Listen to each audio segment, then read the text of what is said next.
हम भी किसी से कम नहीं, सही है। तो हम भी आपसे पीछे रहने वाले नहीं, लेकिन मुझे विश्वास है कि ये दोनों पहिए मिलकर लुड़ी में एक तरफा कमर खिलाएंगे। हम सबको इस बात का विश्वास है कि जसवंत सिंह जी का स्वागत। आदरणीय हमारे सांसद राजेंद्र गहलोत साहब, पूर्व सांसद, हमारे आदर्श प्रदेश के उपाध्यक्ष, आपको भी बधाई कि प्रदेश उपाध्यक्ष अब वो सब दो तो नहीं जा रही है। प्रदेश उपाध्यक्ष बढ़िया आदरणीय नारायण बताइए साहब, अब मन साहब बहुत नोट हो रहे हैं, मन हैट हो ये बात से सामान्य मन सभी आइए, सामान्य मंच गौरवमयी समारोह में विराजमान ज्येष्ठ एवं श्रेष्ठ कार्यकर्ता बंधुओं, दुर्गा स्वरूपा, सती स्वरूपा, हमारी कार्यकर्ता माताएं बहनें, पत्रकार साथियों, नौजवान साथी, वास्तव में हम सभी कार्यकर्ता सौभाग्यशाली हैं और अपने आप को गौरवान्वित महसूस करते हैं कि विश्व की सबसे बड़ी पार्टी के हम कार्यकर्ता हैं, उस पार्टी के हम सदस्य हैं। अकेले हमारे नरेंद्र मोदी जी का सीना 56 इंच का नहीं, प्रत्येक कार्यकर्ता का सीना 56 इंच का है। और मैं समझता हूं वो दिन आज हमें याद आते हैं जब आदरणीय गजेंद्र सिंह जी शेखावत साहब हम विश्वविद्यालय में पढ़ा करते थे। उस समय राम मंदिर का आंदोलन चरम सीमा पर, यहाँ पर कार सेवाएं हो रही थी, ज्योति यात्रा निकल रही थी, रथ यात्रा निकल रही थी, सीरा का पूजन हो रहा था। ऐसे अनेक कार्यक्रम राम जी के मंदिर को लेकर के हो रहे थे और हमारा एक एक कार्यकर्ता कहता था रामलला हम आएंगे, मंदिर में ही बनाएंगे। लेकिन कांग्रेस के लोग हमारे ऊपर आरोप लगाते थे कि भारतीय जनता पार्टी के कार्यकर्ता और लोग कहते हैं रामलला हम आएंगे, मंदिर में ही बनाएंगे, लेकिन तारीख नहीं बताएंगे। इस प्रकार का आरोप लगाते थे। और वो भी समय हमें याद है जब 1990 में पहली बार कार सेवा हुई थी।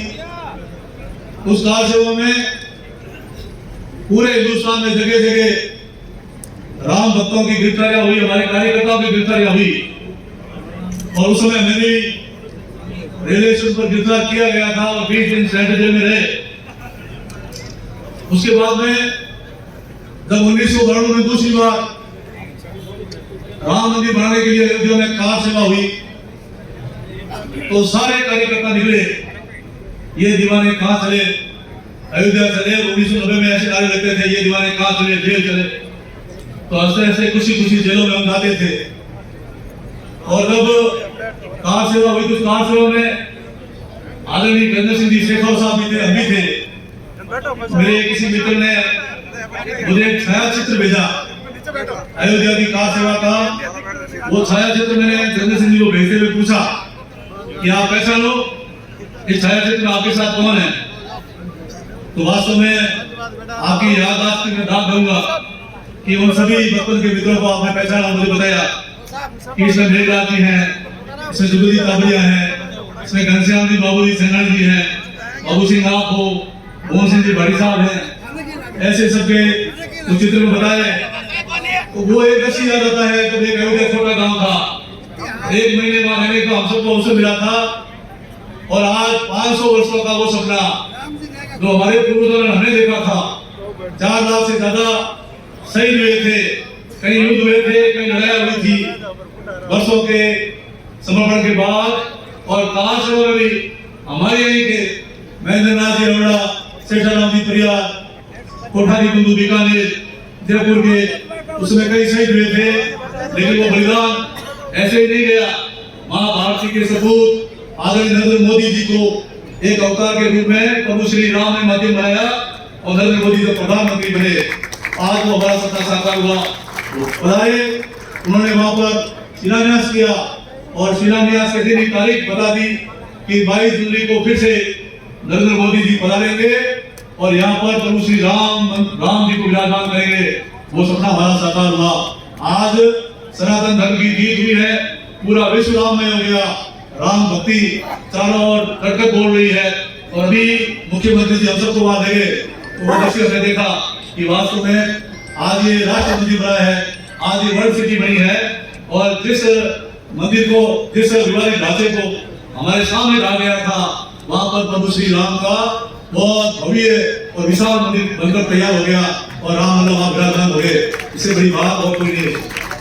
आज मैं कह सकता हूँ वो समय था जब उच्चतम न्यायालय में हमारे राम मंदिर का केस चल रहा था और कांग्रेस पार्टी ने एक हलफनामा देकर के ये कहा था कि प्रभु श्री राम और कृष्ण दोनों काल्पनिक है और जो राम सेतु बनाया गया है वो भी काल्पनिक है।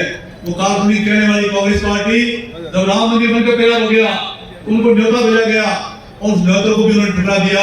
इसलिए मैं कह सकता हूँ कि आज जब से प्रभु श्री राम अयोध्या के मंदिर में विराजे हैं, अब ये भी वातावरण है कि जैसा हमारे राष्ट्रपिता आदरणीय महात्मा गांधी जी कहा करते थे, उन्होंने आजादी की जो लड़ाई लड़ी थी, स्वराज, ग्राम स्वराज और राम राज्य की स्थापना की अवधारणा को लेकर के वो आजादी की लड़ाई लड़ी थी। लेकिन ये कांग्रेस पार्टी क्या कर रही है वो आपके सामने है। लेकिन जिन्होंने उनके नेतृत्व को ठुकराया है प्रभु श्री राम देख रहे हैं।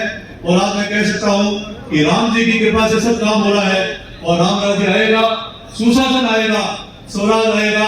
और हम कह सकते हैं कि जो हमारे देश के प्रधानमंत्री जी का सपना है 2047 को हिंदुस्तान विकसित हो, हम तो प्रभु श्री राम के चरणों में प्रार्थना कर रहे हैं कि हमारा देश विश्व गुरु बने और 2047 को विकसित हो, तब तक हमारे देश के प्रधानमंत्री नरेंद्र मोदी ही रहना चाहिए। इसलिए मैं आज कह सकता हूँ कि 2014 में जब मोदी जी की शुरुआत हुई तो उससे पहले हमारा देश क्या था, उसके बाद क्या हुआ, आज आपको मैं कहना चाहता हूँ कि जितनी सीटें 2014 में आई उससे ज्यादा सीटें 2019 में आई। और आज पूरे हिंदुस्तान का प्रत्येक नागरिक ये कह रहा है कि जो राम को लाए हैं हम उनको लाएंगे और 2024 में प्रचंड बहुमत से 400+ सीटें आएगी और हिंदुस्तान में तीसरी बार हैट्रिक करते हुए हमारे देश के प्रधानमंत्री नरेंद्र मोदी जी बनेंगे। वास्तव में आज गर्व के साथ कहते हैं कभी हिंदुस्तान के प्रधानमंत्री को न्योता नहीं मिलता था, आज राम जी का मंदिर हिंदुस्तान में बनाया। आबू दुबई में भी लक्ष्मी नारायण जी का मंदिर, हमारे देवी देवता के मंदिर बने हैं, विदेशों में भी मंदिर बन रहे हैं। हमारे सनातन धर्म को आज पूरा विश्व स्वीकार कर रहा है। ये करिश्मा अगर किसी का है तो नरेंद्र मोदी जी का है। आज मैं कह सकता हूँ कि 2014 से पहले जो हमारा हिंदुस्तान पिछड़ा था वो विकासशील श्रेणी में आगे खड़ा हो गया। और आज आप सब महसूस कर रहे हैं कि विश्व की जो सबसे बड़ी 20 अर्थव्यवस्था वाला देश है उनकी अध्यक्षता और अगुवाई कोई कर रहा है तो हमारा हिंदुस्तान, हमारे प्रधानमंत्री नरेंद्र मोदी कर रहे हैं। हम चांद पे पहुंचे।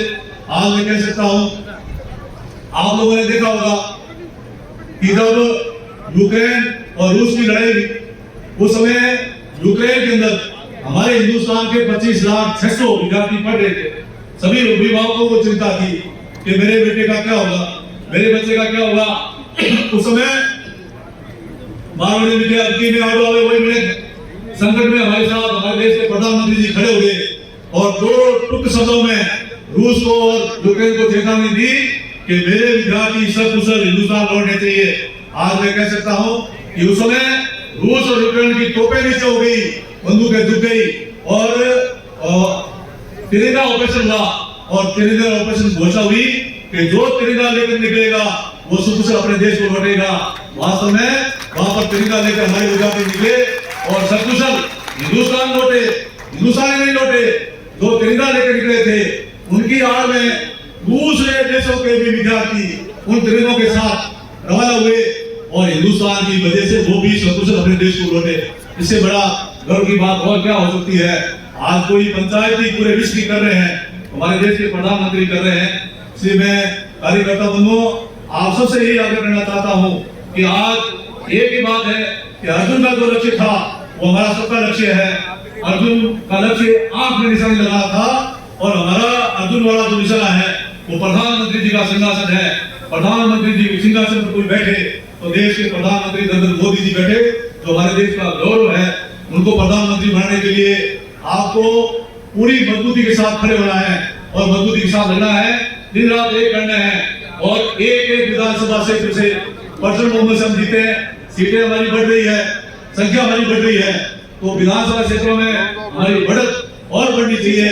और हमें तो खुशी इस बात की है कि हमारे लोग लाडले आदरणीय गजेंद्र सिंह जी शेखावत साहब ने इस जोधपुर के लिए अपना पूरा योगदान दिया है, कोई कसर बाकी रखी नहीं है। और आप सब इस बात को महसूस करते हैं कि आदरणीय जसवंत सिंह जी जसोल साहब टॉप 3 में बैठे थे और आज हिंदुस्तान में टॉप 5 में कोई बैठे हैं तो आदरणीय गजेंद्र सिंह जी शेखावत बैठे हैं। ये हमें हमारे नेता पर गर्व है, आप सभी से निवेदन है, ये बात हम जानते हैं, सबको पता है कि सरकार तो नरेंद्र मोदी जी की बढ़ेगी, लेकिन कुछ लोग ये भी कहते हैं कि एक सीट कम पड़ेगी क्या फर्क पड़ेगा, नरेंद्र मोदी प्रधानमंत्री बनेंगे, एक एक वोट की चिंता करनी है। एक वोट से आदरणीय अटल बिहारी वाजपेयी साहब की सरकार चली गई थी, एक वोट से सीपी जोशी आ गए थे जो मुख्यमंत्री के दावेदार थे। कहीं एक वोट की कसर से हम 2/3 बहुमत से पीछे नहीं रह जाए। ये 5 साल का ड्रीम प्रोजेक्ट है, हमारा सपना है कि हम विश्व गुरु भी बनेंगे और हमें और भी आगे आप देखना, आप लोग विचार नहीं कर सकते, ऐसे ऐसे 5 साल में काम होंगे और विश्व विजेता हम बनेंगे, विश्व गुरु हम बनेंगे। इसलिए 5 साल नरेंद्र मोदी का गाना और एक एक सीट की चिंता करना हम सब कार्यकर्ताओं के लिए, हम सब कार्यकर्ताओं को जरूरी है। इसलिए आप सब लगे और परसेंट बहुमत से गजेंद्र सिंह जी शेखावत साहब को आप जिताएं।